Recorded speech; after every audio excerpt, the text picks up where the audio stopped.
नमस्कार विद्यार्थियों, मैं पंकज पांडे हिंदी परिवार में एक बार फिर से आपका बहुत बहुत स्वागत करता हूं।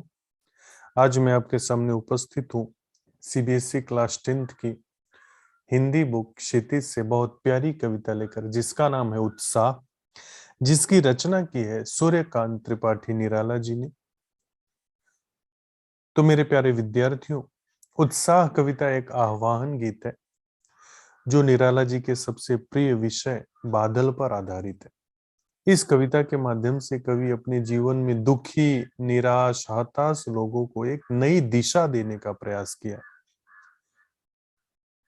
कवि बादलों के माध्यम से लोगों के जीवन में क्रांति लाना चाहते हैं, लोगों के जीवन में बदलाव लाना चाहते हैं। वे बादलों के माध्यम से अपने जीवन से हताश, निराश, दुखी लोगों को, जो उम्मीद खो चुके हैं, ऐसे लोगों को भरोसा दिलाना चाहते हैं कि आपके जीवन में भी खुशियों का पल आएगा, आपके जीवन में भी अच्छे दिन आएंगे। इसलिए दुखी न होकर बस अपने कर्म करते रहिए। अर्थात कवि इस कविता के माध्यम से मुख्य रूप से लोगों के अंदर छुपी हुई क्रांति को जगाने का प्रयास किया है। तो आइए देखते हैं कवि ने लोगों के अंदर छिपी हुए जोश को, क्रांति को, उत्साह को कैसे जगाने का प्रयास किया है। कवि कहते हैं कि बादल गरजो, घेर घेर घोर गगन धाराधर हो। गगन मतलब आसमान, घोर मतलब विकराल, धाराधर ओ मतलब बादलों। हे बादलों, आप इस विकराल आसमान को घेर लो, इस आसमान पर पूरी तरह से छा जाओ और खूब गर्जना करो। ललित ललित काले घुंघराले, बाल कल्पना के से पाले। अब इस पंक्ति में कवि ने बादलों के स्वरूप का, उसकी सुंदरता का वर्णन किया है और कहते ललित ललित। ललित मतलब होता है सुंदर। तो हे सुंदर सुंदर बादलों, काले घुंघराले, हे काले घुंघराले बालों की तरह दिखाई देने वाले बादल। मतलब कवि कहते हैं कि हे बादलों, आपका स्वरूप छोटे बच्चों के काले घुंघराले बादलों की तरह है। आप बहुत ही सुंदर हो। बाल कल्पना कैसे पाले। बाल कल्पना, जैसे छोटे बच्चे बहुत सारी कल्पनाएं करते हैं। बच्चों की कल्पनाएं अनंत होती है। कभी वो कल्पना करते हैं कि यदि भगवान न होते तो क्या होता, कभी वो कल्पना करते यदि पेड़ पौधे न होते, यदि पंछी न होते। बच्चों की कल्पनाएं अनंत है। तो वही कवि यहाँ कहते हैं कि बाल कल्पना कैसे पाले। जैसे छोटे बच्चे अपने मन में बहुत सारी कल्पनाएं पाल रखे होते हैं, बहुत सारी कल्पनाएं पालते हैं, वैसे ही आपने अपने मन में भी बहुत सारी कल्पनाएं पाली है। और विद्युत छवि उर में, उर मतलब हृदय, विद्युत मतलब बिजली और छवि मतलब सुंदरता। और आपके हृदय में बिजली की सुंदरता छिपी हुई है, आपके हृदय में बिजली की चमक छिपी हुई है।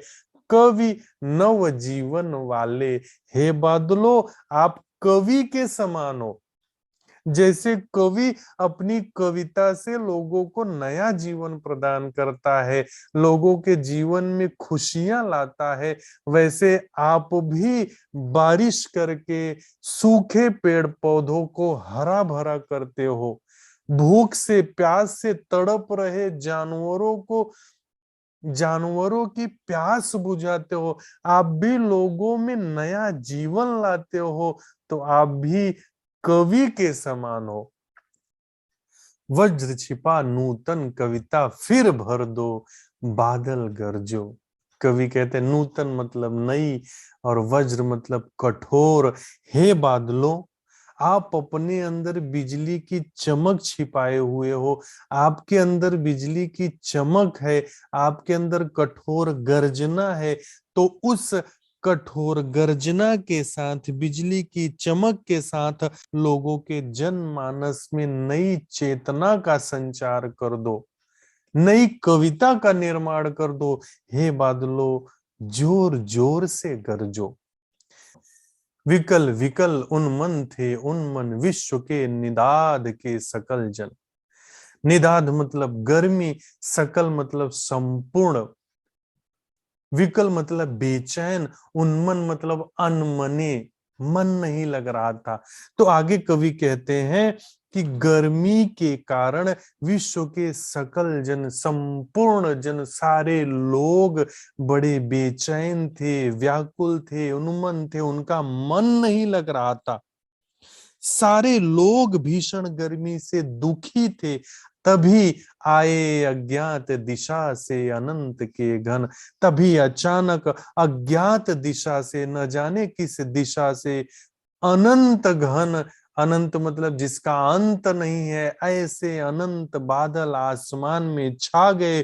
तो कवि उन बादलों को पुकारते हुए कहते हैं कि हे बादलों, तप्त धरा, इस तपती हुई धरती को, इस गर्म धरती को जो गर्मी के कारण, धूप के कारण जल रही है, इस तप्त धरा को जल से फिर शीतल कर दो, अपने बारिश की बूंदों से फिर से ठंडा कर दो, इन्हें फिर से शीतल कर दो, इस धरती की गर्मी को शांत कर दो। बादल गरजो, बादल गरजो।